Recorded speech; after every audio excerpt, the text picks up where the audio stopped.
Welcome to GovCast, where we talk about all things fleet. Today, we'll be discussing recruitment and finding the right person for the job with Daryl Greenlee, Fleet Management Director from Monroe County in sunny Florida. Daryl, thank you for joining us. Now let's get into it.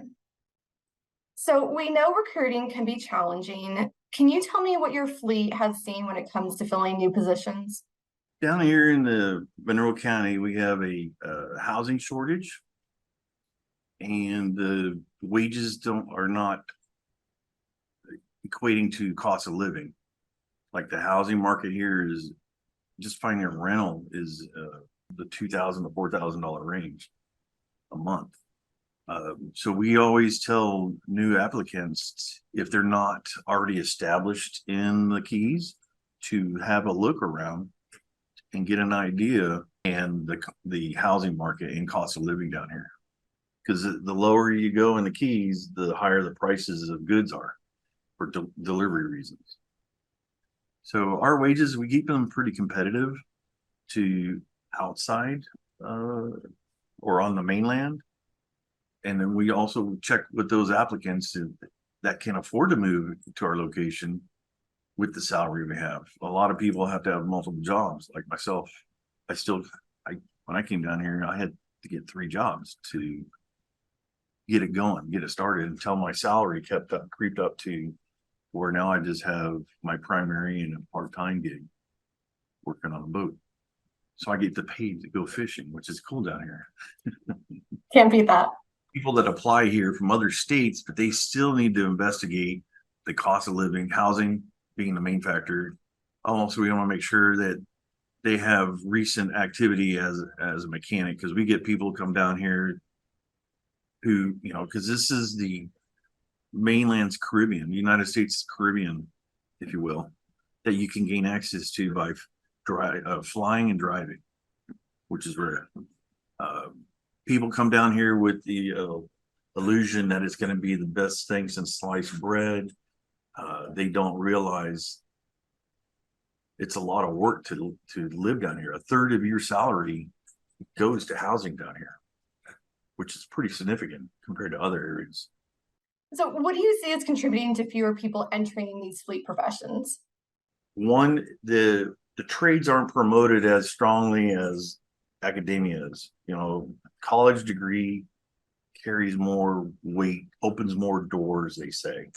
Well, today, I believe it's the trades. The trades, to me, starting out in the automotive section back in high school, that was my start of this career. And to me, that holds greater significance today than what is being promoted out there. So I go out there and try to promote it regionally, locally, with our high school program. We have Monroe County Schools has 2 new automotive programs. They used to have them back in the 80s and 90s, and then got rid of them. And now they're reactivated them, and I got to be on the board and show these students that there's more than the dealership network of all the major brands out there. That I showed them what the local government has to offer. And then I said, don't forget about your city, Key West, the fire departments, the other agencies in the Keys, and they're already established. They already have a home. They got the cost of living figured out. They don't need as much to get going with the kids. And then this week I discovered that the College of the Keys is getting ready to start an automotive program for Key West and in the Upper Keys, Key Largo. So I'm hopping on that one too as well, because that'll be a great I can sponsor people from there. I rewrote job descriptions to help get with that. Anybody that was born during World War II, the greatest generation of all time, but they're retiring at a rate faster than can be replenished, because we haven't brought forth these trades. You got to start them young in the schools and in your local colleges, and get with associations that help promote that. Like our association in Florida, FLAGFA, we have scholarships in the 2-year accredited schools. We got 12 scholarships floating around Florida right now, soon to make more. That's one way we contribute back into incentivizing people to look at this trade as a career. A lot of the youth today just don't have it in them to work for a wage. They expect a high paying wage instead of earning their way up through an apprenticeship program or such like that. What about bringing in new recruits? Because you're talking about this, but what are you focused on for that pipeline to bring people into a fleet career? So I go around and meet with, like I said, the students at the high schools, and I'm promoting it that way. A lot of them never even considered that, or they haven't really thought past graduation. That is part of today's society, I guess. They don't predict, they don't look out for the future. They're not in it for the retirement, or they're not in it for the benefits. They want the high dollar in their hand. What about incentives or ways to highlight the job to make it more attractive to positional recruits? So the incentives that for like our region, we do ASC incentives.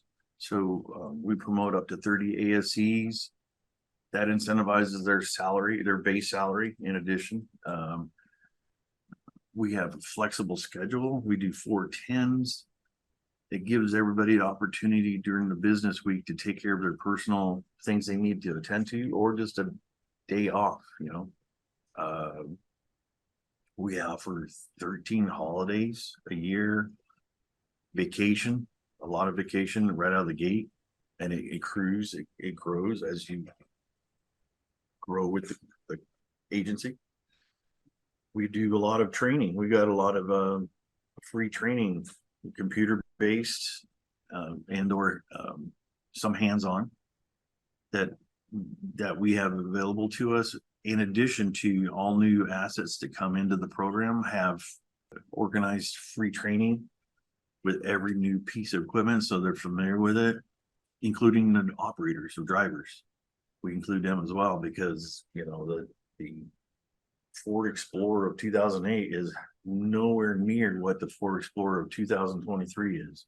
There's a lot more features, safety features, and things to look for that can draw your attention. But we try to give them cleaner shops, safer shops, new equipment, things to incentivize looking out for their best interests and well-being overall. Well, and we know that your situation is unique, especially because of the location. But what would your advice be to other fleets when trying to fill these same positions?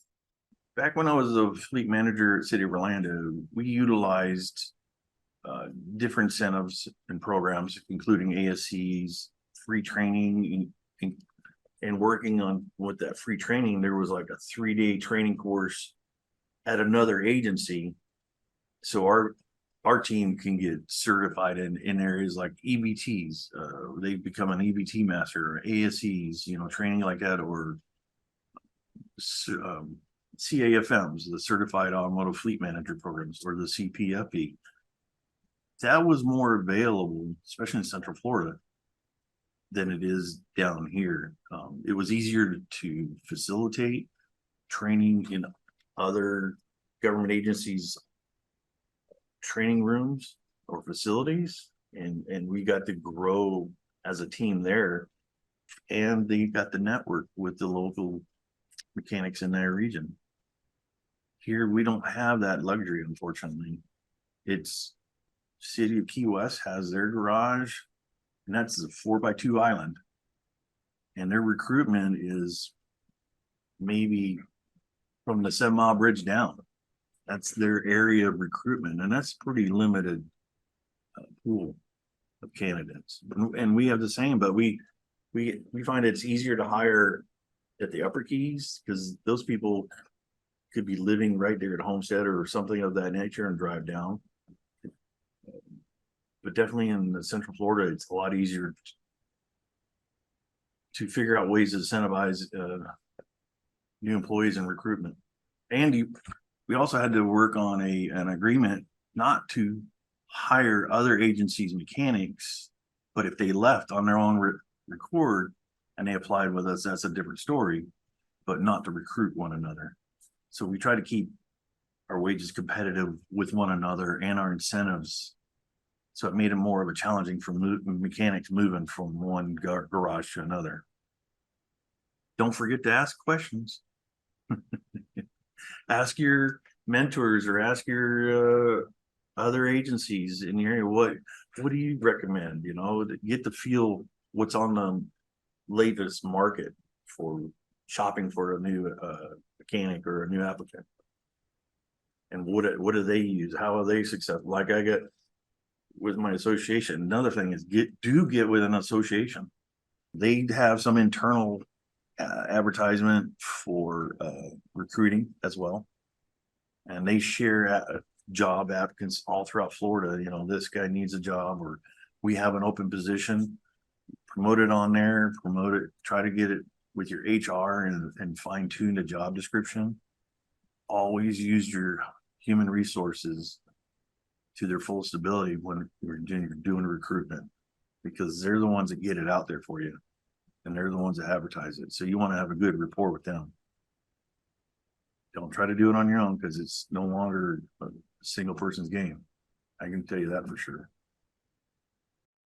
Daryl, thank you for joining us. It was a great conversation. We look forward to talking more about this subject. For those of you watching, thank you for joining us, and stay tuned for more GovCast episodes down the road.